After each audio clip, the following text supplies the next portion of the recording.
మనం మనుషులమేనా? సమాజంలో జీవిస్తున్నామా? కనీసం ఒక మహిళను గౌరవించే స్థాయిలో కూడా మనం లేమా? ఒక్కోసారి జరుగుతున్న సంఘటనలను చూస్తే ఇలాగే అనిపిస్తుంది. ఈ సమాజంలో మహిళల్ని గౌరవించే స్థితిలో కూడా మనం ఎదగలేదా అనిపిస్తుంది.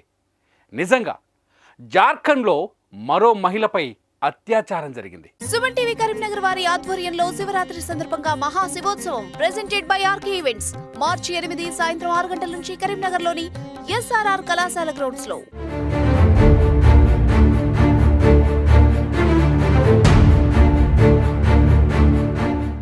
మూకుమ్మడిగా మృగాల్లో దాడి చేశారు. ఒక్కరు కాదు, ఇద్దరు కాదు, ఒకేసారి 7 ఆమెపై తెగబడ్డారు.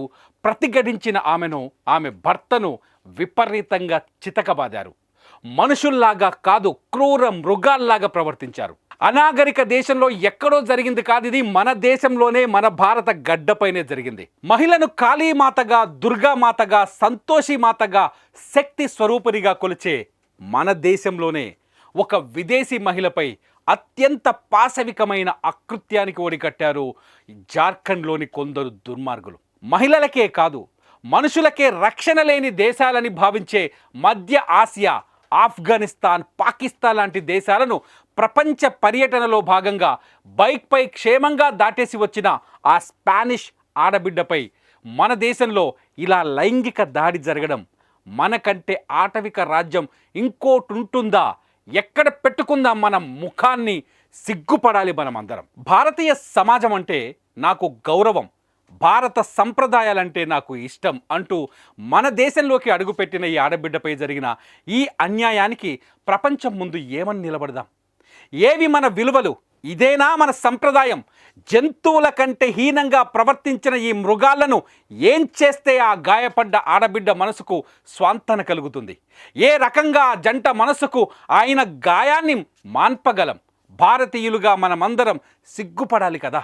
సమకాలీన ప్రపంచం ముందు తల దించుకుందామా?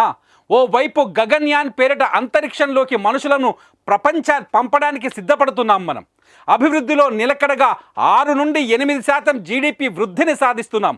ఈ మధ్యనే ఐక్యరాజ్య సమితిలో కశ్మీరీ అమ్మాయి గర్జించింది, నేను మలాలాను కాను ఈ దేశం వదిలిపోవడానికి కశ్మీరీని అని.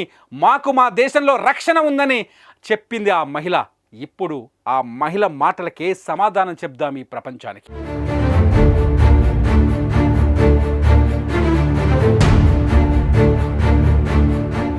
జార్ఖండ్లోని దుమ్కా జిల్లాలోని కుర్మహత్ గ్రామంలో శుక్రవారం రాత్రి తన భర్తతో కలిసి పశ్చిమ బెంగాల్ నుండి నేపాల్కు వెళుతున్న స్పానిష్ మహిళపై 7 వ్యక్తులు సామూహిక అత్యాచారానికి పాల్పడ్డారు. ఈ కేసుకు సంబంధించి 3 నిందితులను అదుపులోకి తీసుకున్నట్లు పోలీసులు చెప్పారు. 28 ఏళ్ల మధ్య వయసులో ఉన్న ఈ మహిళపై లైంగిక దాడితో పాటు ఈ జంటను నిందితులు విపరీతంగా కొట్టి నగదు, ఇతర వస్తువులను దోచుకున్నారు. శుక్రవారం రాత్రి 11 గంటలకు దుమ్కాలోని హన్స్దిహా పోలీసుల పెట్రోలింగ్ బృందం రోడ్డుకు సమీపంలో 2 వ్యక్తులను గమనించింది. అయితే వారు స్పానిష్ మాట్లాడుతున్నందున వారి భాషను అర్థం చేసుకోలేకపోయారు పోలీసులు.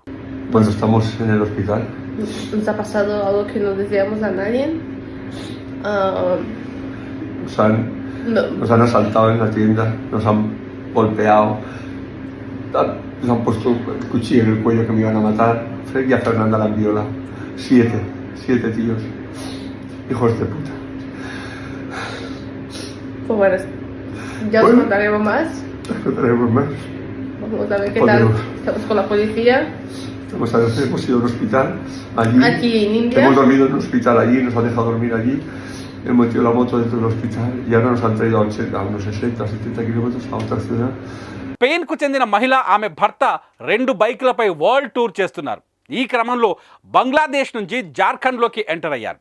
రాష్ట్రంలోని దుమ్కా జిల్లా నుంచి బిహార్కు వెళ్ళి అక్కడి నుంచి నేపాల్లోకి ఎంటర్ కావాలని షెడ్యూల్ చేసుకున్నారు.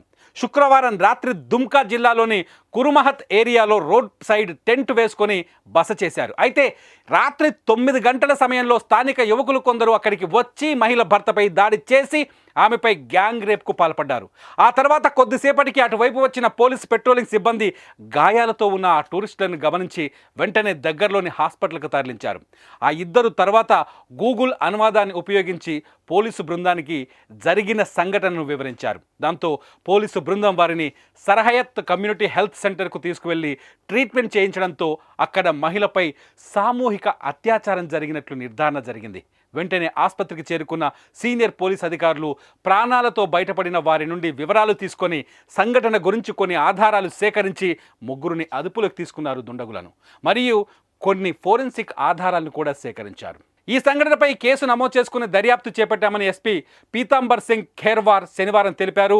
కేసు విచారణ కోసం స్పెషల్ ఇన్వెస్టిగేషన్ టీం సిట్ను ఏర్పాటు చేశామని చెప్పారు. ఇప్పటికే ముగ్గురు నిందితులను పట్టుకుందామని, మిగిలిన నిందితుల కోసం గాలిస్తున్నామని చెప్పుకొచ్చారు. కాగా రాష్ట్రంలో లా అండ్ ఆర్డర్ లేకుండా పోయిందని ప్రతిపక్షాలు మండిపడుతున్నాయి. ఈ ఘటనను అసెంబ్లీలో లేవనెత్తాయి.